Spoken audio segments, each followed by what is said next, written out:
Να σας πω μια ιστορία. Λίγα χιλιόμετρα έξω από το βαθύ ρεύμα Τρικάλων υπάρχει ένα σπήλαιο. Μπορείτε να το επισκεπτείτε αν θέλετε. Οι ντόπιοι όμως το αποφεύγουν. Το μέρος θεωρείται ανίερο, καταραμένο.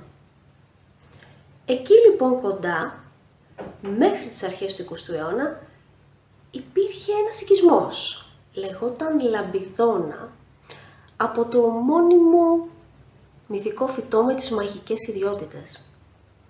Και λεγόταν έτσι ο οικισμός αυτός, γιατί οι χωρικοί που μέναν εκεί ήταν οι μόνοι που ήξεραν πώς να βρουν αυτό το φυτό. Ένα μυστικό που δεν μοιράστηκαν ποτέ με κανέναν άλλον. Στη Λαμπιδώνα είχαν ένα ιδιόμορφο έθιμο υποδοχής του νέου χρόνου. Την παραμονή της πρωτοχρονιάς, όταν έδιε ο ήλιος, ένας άντρας από το χωριό, που ήταν άγνωστο πως τον είχαν επιλέξει, ντυνόταν παλαιός χρόνος. Έβαζε ένα μαύρο παλαιό μανδύα, παλιά ρούχα, παλιά παπούτσια, έντυνε ένα γάιδαρο που είχε με ένα ξεφτισμένο κέντημα, ζωνόταν έναν παλιό σάκο, καβαλούσε το γάιδαρο και έφευγε έφυπος από το χωριό, πήγαινε στο σπήλαιο και κρυβόταν μέσα. Μετά από λίγο, όλοι οι κάτοικοι του χωριού σχημάτιζαν μία αποπή, προχωρούσαν, έφταναν κι αυτοί έξω από το σπήλαιο, κατασκήνωναν, άναβαν μία πελώρια φωτιά για να ξορκίσουν τα δόντια του ψύχους και οι πιο νέοι έμπαιναν μέσα στη σπηλιά να ψάξουν το συντοπίτη τους.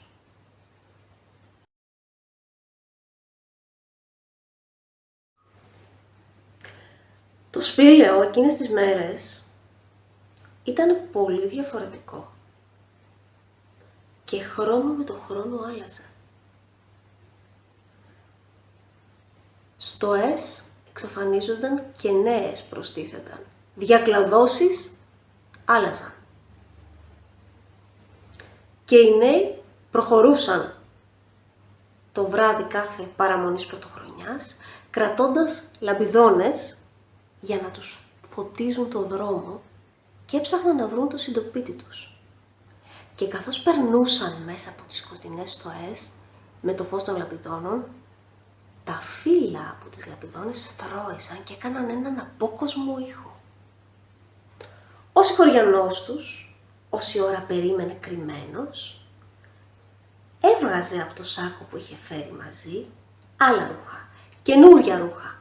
Πετούσε τα παλιά λοιπόν που είχε φορέσει για να βγει από το χωριό και φορούσε μία καινούρια ωραία κάπα, καινούρια ρούχα, ένα ωραίο τρίκοχο καπέλο, καινούρια αλαφροπάτητα παπούτσια και έντυνε το γάιδαρο με ένα κεντητό κιλίμι πανέμορφο, το οποίο είχε 12 φουντίτσες επάνω.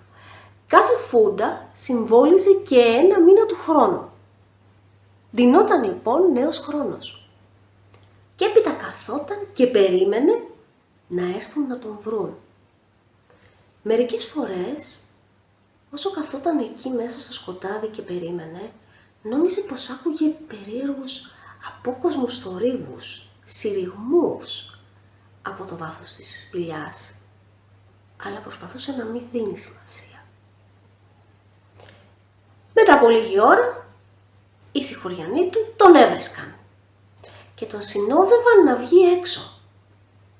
Και πώς τύχαινε όταν ο συγχωριανός που ήταν ντυμένος νέος χρόνος έβγαινε έφυπος από το σπήλαιο, να είναι ακριβώς η στιγμή που αλλάζει ο χρόνος. Έβγαινε ακριβώς τα μεσάνυχτα. Και έτσι η Λαμπιδώνα κέρδιζε έναν ακόμα χρόνο και μπορούσε να μετακινήσει το ημερολόγιο μία ακόμα θέση.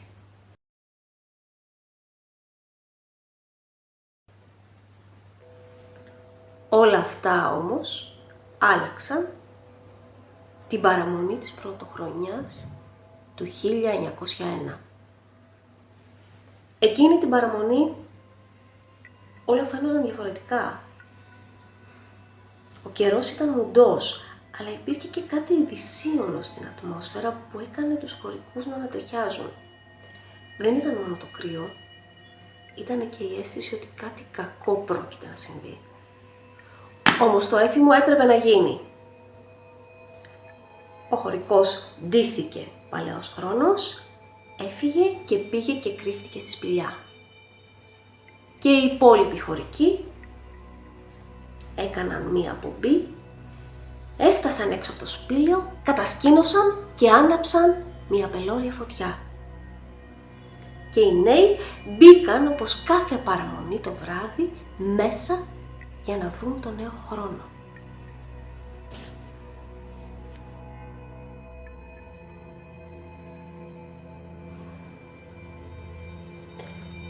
Οι νέοι του χωριού μπήκαν μέσα στο σπήλαιο και άρχισαν να ψάχνουν. Έψαχναν μέσα στα σκοτάδια, ποτίζοντας το σκότος με τις λαμπιδόνες. Έψαχναν, αλλά δεν έβρισκαν πουθενά τον νέο χρόνο. Και έψαχναν και η ώρα περνούσε και κυλούσε. Και κόντευε να τελειώσει αυτός ο χρόνος και δεν έβρισκαν τον νέο. Έψαχναν και τότε ξαφνικά σε μία στροφή το είδαν μπροστά τους. Ήταν ένα τέρας, φτιαγμένο από φωτιά και κόκαλα, που αντί για μάτια και στόμα είχε 3 μαύρες τρύπες και το τέρας τους άρπαξε όπως είχε αρπάξει και τον νέο χρόνο πριν από αυτούς. Και οι λαμπιδόνες έπεσαν κάτω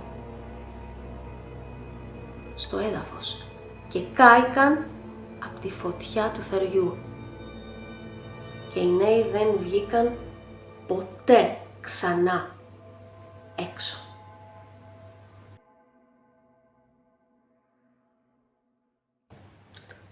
Οι κάτοικοι του χωριού περίμεναν απ' έξω από το σπήλαιο, τριγύρω από τη φωτιά, να βγουν οι συγχωριανοί τους μαζί με τον νέο χρόνο.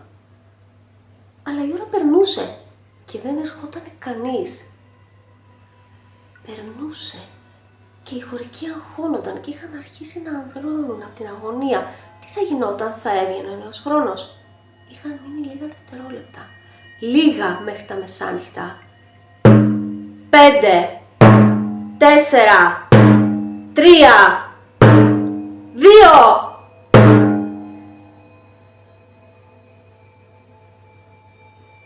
Ο παλαιός χρόνος είχε τελειώσει. Είχαν έρθει τα μεσάνυχτα και ο νέος χρόνος δεν είχε βγει από τη σπηλιά. Και εκείνη ακριβώς τη στιγμή όλοι οι κάτοικοι της Λαμπιδόνας εξαφανίστηκαν μαζί με τη φωτιά τους σαν ένα σύννεφο καπνού. Και μαζί με αυτούς εξαφανίστηκε και ολάκερος ο οικισμός με όλα τα σπίτια, τους κήπους και τα ζωντανά που είχε. Δεν απέμεινε ούτε ίσκιος.